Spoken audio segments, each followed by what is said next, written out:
Upon rereading Hamlet by Shakespeare, I derived a supposition, which I call the antithetical Hamlet. So, reading Hamlet again, Claudius says to Hamlet that he is the most immediate to the throne, Act 1, Scene 1, which being inferential, as to suppose and to assume maybe he didn't kill his brother, is one of many ironies which the play is full of, as well as riddles. Nothing is absolute, and absolute is the inevitable fate of demise.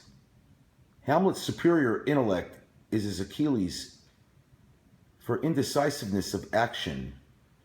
Interestingly, the sense of truth absent of ambiguities, pathos heavy, of sights and sounds replaced by idealisms and ghosts and mysteries.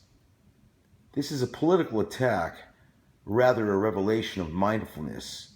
To be, to act, is a question of revolt than a matter of truth.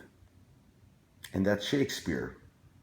He's great because ghosts and witches and superstitions are much a part of us in the sameness as our senses of being, and truth, which is not just what we see, hear, taste, or feel, but of what we dream as well.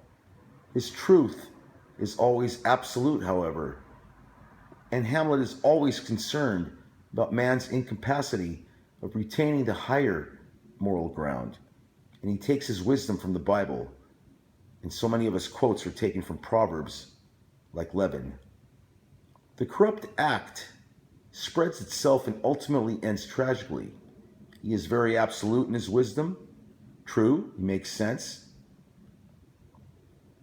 And his world is disturbed by significant nonsense of having to trust magic, witchery, ghosts, and such.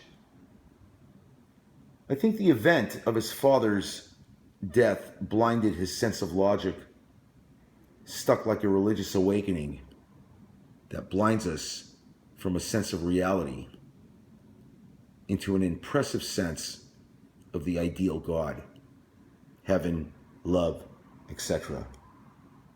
And yet Hamlet remains its antithesis.